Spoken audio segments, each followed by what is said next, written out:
All right, let's dive in. Today we're heading to Thailand, but with a twist. Yeah, fun one. We're exploring it through a vegan lens. Ooh, very cool. So think like vibrant markets, serene temples, beautiful beaches. All the amazing things Thailand has to offer. Exactly.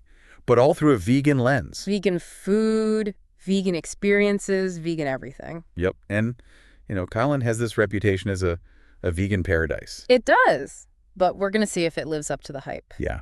Is it really all it's cracked up to be? That's what we're going to find out. We've got all kinds of sources. Oh, yeah. We've got articles about some amazing vegan-friendly resorts. Ooh, luxurious. Luxurious. Some tips for, navigating Thai cuisine as a vegan. Some of the ins and outs, the tips and tricks. Yeah. And even personal stories from travelers who've experienced the vegan scene in Thailand firsthand. Exactly. So we're going to get into the nitty-gritty. Yeah. So let's start with those resorts. I love that idea. I mean, who wouldn't want to, unwind in a luxurious vegan haven after, exploring ancient ruins or just relaxing on a beach? Right. And we actually found some pretty incredible places. Oh, yeah? Like, for instance, away at Chiang Mai. Away Chiang Mai, okay. Yeah, it's this fully vegan resort. Whoa, fully vegan. Yep, right in the heart of Chiang Mai, which is already known for being super vegan-friendly. Oh, that's perfect then. Yeah, it's got its own vegan restaurant, more organic. More organic, interesting. And it's close to, all the action. So you don't even have to, travel far to find good food. Exactly. You've got bustling markets right there, temples. Ooh. In temples, I love temples. Such a great spot. But there's this one that really caught my eye. Oh, which one? It's called Sonevakiri. Oh. It's on Koh Kood. I've heard of Koh Kood. It's supposed to be beautiful. And it's known for, these super unique designs. They have treetop villas. Whoa, that sounds incredible. Yeah, and private beaches. So, ultimate luxury. Yeah. And they have this amazing plant-based dining experience at their restaurant, Colors of the Garden. Ooh, Colors of the Garden. That sounds so lovely. I know. And they also have this environmental levy that supports the Sunniva Foundation. Oh, that's cool. So they're really committed to, sustainability. I love that. It's like luxury with a conscience. Yeah. So it's not just about, indulging, but also about traveling responsibly. Exactly. There's also Ariasam Villa. Oh, yeah? This one's in Bangkok. Bangkok. Okay. It's a boutique villa from the 1940s. Ooh, very vintage. I know, right? And it's got these lush gardens and a vegan-heavy menu at their restaurant, Not Arun. Not Arun. Okay, I'll have to check that one out. Yeah, it sounds really, charming. It does. Very, old world charm, but with modern food. Yeah, exactly. History and modern preferences all in one. I like that. Now, for those on a tighter budget. Yeah, because those sound pretty high end. They do. Yeah. But there's also Green Tiger House in Chiang Mai. Oh, cool. Another Chiang Mai option. Yeah, it's a bit more budget-friendly. Okay. But they also have their own vegan eatery, Reform Cafe. Nice. And they're big on sustainability. They use solar power and stuff. Very cool. So it's a good option for, budget-conscious and eco-conscious travelers. Yeah, checking all the boxes. Right. So we've covered Chiang Mai and Bangkok. Yeah, so far. But what about those island people? Ah, yes, the island lovers. The island lovers. Thailand has some amazing vegan-friendly options on its islands, too. It does. You've got, for example, Kapuhala Koh Samui. Kapuhala Koh Samui, okay. Yeah, it's on Koh Samui, and it focuses on, holistic wellness. Holistic wellness. Yeah, so they grow a lot of their own produce on site. Wow, that's so cool. Imagine starting your day with fresh, locally sourced fruits and veggies. Yeah, that sounds like a dream. It does. I'm already picturing myself with, a smoothie made with ingredients straight from their garden. I love that. And for those who are into yoga, there's Samahita Retreat. Oh, yeah, Samahita Retreat, another good one. It's also on Koh Samui. Koh Samui seems to be a hub for this. It does. And they're really attentive to dietary needs there. That's good. Important for, being a vegan traveler. And then there's Absolute Sanctuary. Absolute Sanctuary, okay. It's on Koh Samui as well. And they have this really cool restaurant called The Love Kitchen. Aw, that's cute. I know. And they cater to, various dietary preferences, including veganism. Amazing. These are just a few examples, but there are loads more options throughout Thailand. Yeah, we came across Mangosteen Ayurveda and Wellness Resort in Phuket. Mangosteen, oh, interesting. It's known for its tranquil vibes and, of course, vegan-friendly cuisine. And Sofitel Krabi Phokethra. in Krabi. Yeah, that one's got a beautiful setting and a pretty good selection of plant-based dishes. So yeah, tons of choices for like your dream vegan vacation. Right, so we've got the dreamy accommodations covered. Yeah, that's step one. But what about the food beyond the resort walls? Like, how easy is it to actually be vegan when you're out and about? That's a good question. Thai cuisine is like world-renowned. It is. It's so delicious. But can vegans really enjoy it fully? Well, that's where things get interesting. There's this concept called J, food in Thailand. Thai food, okay. Yeah. It's basically veganism, but like deeply rooted in Thai Chinese Buddhist culture. So it's like more than just a diet. It's a philosophy, a way of life. Whoa. So you're saying it's not just about what you eat, but like why you eat it. Exactly. It's all about purity and compassion. Okay, I'm intrigued. So tell me more about J food. Well, it goes beyond typical veganism. In what way? It excludes not just animal products, but also things like garlic and onions. Garlic and onions. Wow. Yeah, they believe those ingredients stimulate the senses and hinder spiritual clarity. That's interesting. It's a whole different perspective on food. So how common is this J food? Like, can you find it easily? Yeah, that's a good question. I imagine it's probably easy to find during like Buddhist festivals or something. Yeah, for sure. And in areas with large Buddhist communities. Yeah. But you can actually find J dishes all over Thailand. Oh, that's good. You just need to know what to look for and how to ask. Okay, well, let's talk practicalities. Yes, let's get down to For it. those of us who, maybe don't speak Thai, how do we make sure we're actually getting vegan food? There are a few key phrases you can use. Okay, hit me. Ao ahanje na kakrap. Ahanje na kakrap. All right, I'm going to write that down. That clearly tells them you want vegan food. Gotcha. And you can also look out for the J symbol. Okay, like a visual cue. Yep, often displayed at restaurants and food stalls. Oh. And don't be shy about double-checking ingredients. Yeah, because even if a dish looks vegetarian, there might be like hidden non-vegan stuff in there. Exactly, like fish sauce. Right, fish sauce, I know that's used a lot in Thai cooking. Yeah, it's a staple, nampla they call it. Okay. And shrimp paste, kapi. Another one to watch out for. But you can say mai sa nampla, nampla. which means no fish sauce. Okay, that's helpful. Really, communication is key. Yeah, don't be afraid to ask questions. Exactly. Most vendors are super happy to help. That's good to know. So we've got our phrases. We know what to look for. Now what about snacks? Oh, yeah, that's important. Thailand is famous for its street food. It is. So much good stuff. But is there like good vegan street food? Totally. Fresh fruit is everywhere. Oh, that's easy. Imagine walking through a market, Yeah? sipping on a mango smoothie, or biting into a juicy pineapple. That sounds amazing. And you can also find things like sticky rice with mango, coconut ice cream, Ooh, vegan ice cream. and even deep-fried treats, but made with tofu or vegetables instead. Oh, that's clever. So there are options. Okay, that's good to know. So we've got the resorts, we've got the cuisine basics down. Yeah, but now I want to hear from like actual people. Oh, yeah, the real-life experiences. Yeah, people who've actually been there, done that. We've got some really cool stories from vegan travelers in Thailand. Oh, perfect. Tell me everything. Well, one traveler raved about Chiang Mai, called it a vegan paradise. Not surprised. We already knew Chiang Mai was good. Right.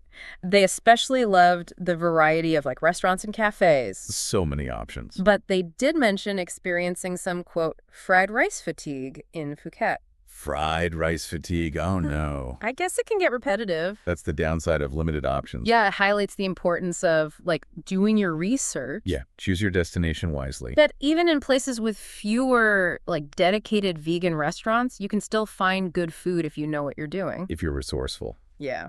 So what else? Oh, one traveler had a really positive experience at the floating markets in Bangkok. The floating market's cool. They said the vendors were super helpful, even with the language barrier. Oh, that's nice. Just pointing and smiling got them some amazing vegan food. That's heartening. So you don't even need to be fluent in Thai. Not necessarily. Love that. And, get this, one traveler stumbled upon this vegan dessert chain called Coco Mango. Coca Bongo.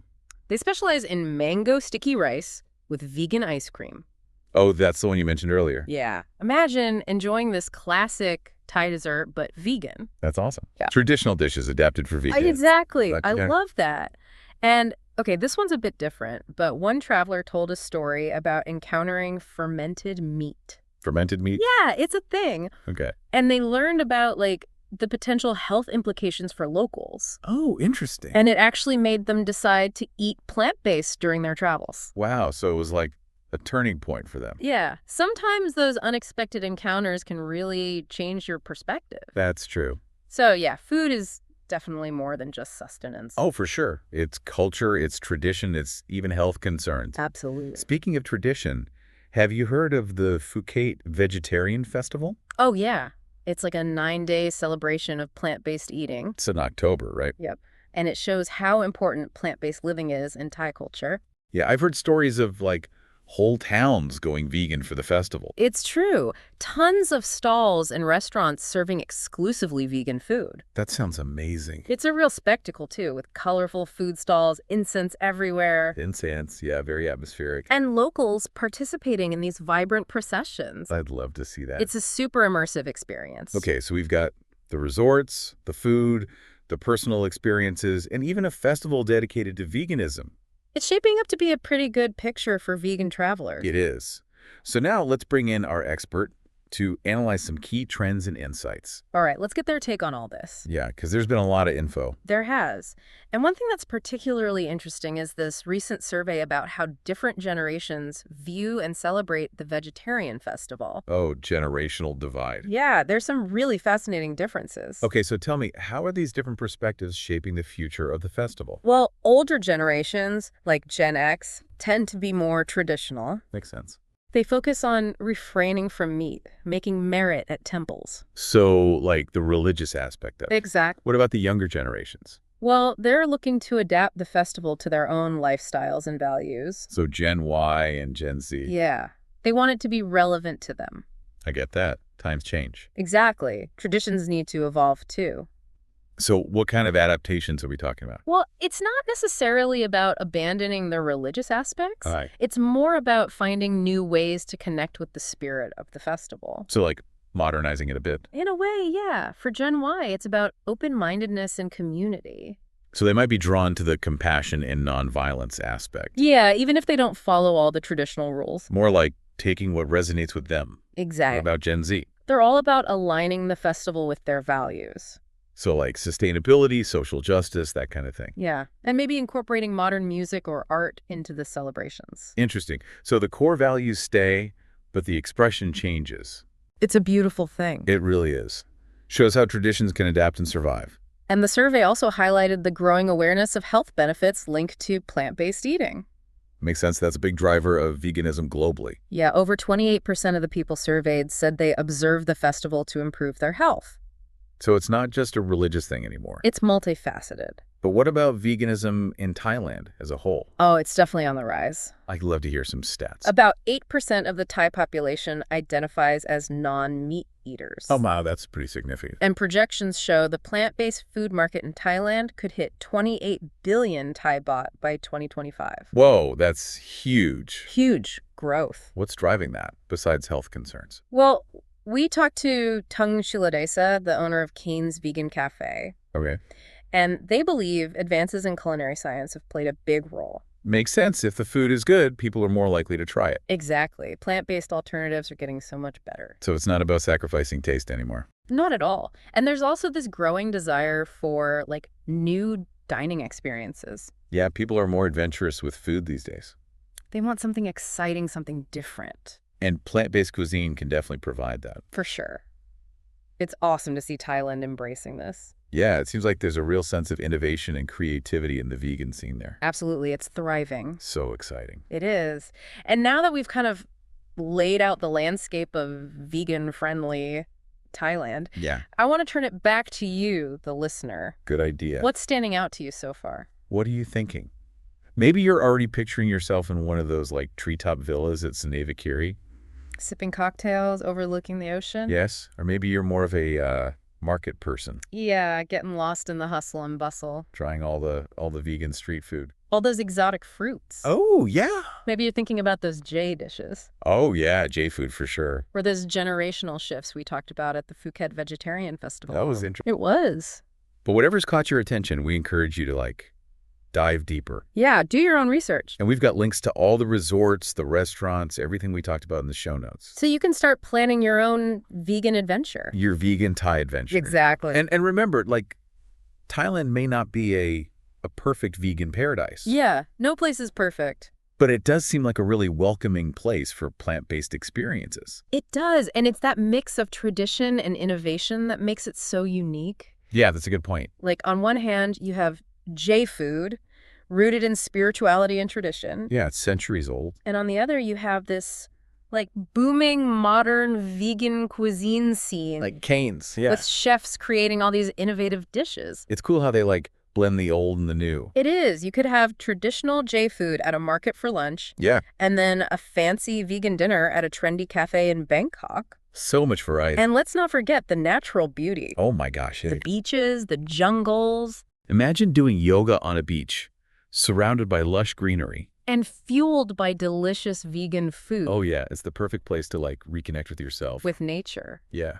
I keep thinking about that story about the traveler who learned about fermented meat. Yeah, that was a good one. And how it impacted their views on food. It was a real eye-opener. It really highlights how food can be like a cultural bridge. Yeah, it connects us to different traditions. It makes you question your assumptions. And it broadens your perspective. Totally. Like, travel is so much more than just sightseeing. It's about immersing yourself in a different way of life. And food is a huge part of that. It's at the heart of it. Yeah. And as vegan travelers, we get to experience that through a plant-based lens. Exactly. And that can lead to some really cool discoveries. Unexpected insights. So as we wrap up this deep dive into vegan-friendly Thailand. Yeah, it's been a journey. We're curious. What are your takeaways? Yeah, what stood out to you? What surprised you? What are you adding to your travel bucket list? Yeah. Are you, like, fascinated by the whole idea of J-food and that connection to spirituality? I am. It's so interesting. Or are you more excited to try those innovative plant-based dishes at that Cane's Cafe? The culinary science part really got me. Yeah, that's cool. It is. But whatever it is, hopefully this deep dive has, like, sparked your curiosity. Yeah, giving you a taste of what's out there. About the vegan experiences you can have in Thailand. So much to explore. But before we go, we want to leave you with a little something to think about. A bit of a brain teaser. Yeah. So remember how we talked about the Phuket Vegetarian Festival? With the generational differences. Yeah. And how younger generations are, like, adapting it. Trying to keep it relevant. Yeah, exactly. It's a challenge. It is. It is. But it's important. It is. Yeah. Got me thinking about, like, the bigger picture of vegan tourism. Ooh, yeah, that's a good one. How can we, as travelers, support the growth of vegan-friendly options? Yeah. But also be respectful of local cultures? It's a balance, for sure. It's a tough one. It's like we want to encourage businesses to embrace plant-based options. To cater to us? Yeah, but we also don't want to contribute to, like, commercialization. Or exploitation of traditions. Exactly. Yeah. Like the Vegetarian Festival, for example. Right, it's about being mindful. Yeah, being respectful, not just, like, consumers. Not just there to take. Yeah, it's a two-way street. It is. So where do we even start with that? Well, I think education is a big part of it. Learning about the places we visit. Yeah, the history, the beliefs, the customs. Like, really understanding the culture. Not just scratching the surface. Yeah, and talking to locals. Having conversations, listening to their perspectives. Yeah, seeking out authentic experiences. Experiences that align with their values, not just ours. Yeah, so it's about being more than just a tourist. Being a responsible traveler. Someone who's not just, like, seeking out vegan options. But someone who's contributing to a more sustainable and compassionate way of traveling. I love that. It's a journey, for sure. It is. It is. And who knows, maybe by traveling this way, we can inspire change. Yeah, create a world where vegan-friendly options are everywhere. That would be amazing. That's the dream. It is. So as you plan your next adventure, whether it's to Thailand or anywhere else in the world, remember to pack your curiosity. Your open minds. And, of course, your appetite for delicious plant-based food. You've got to eat. Always. And don't forget to check out our show notes for all those links and resources we talked about. Happy exploring, everyone. Happy travels.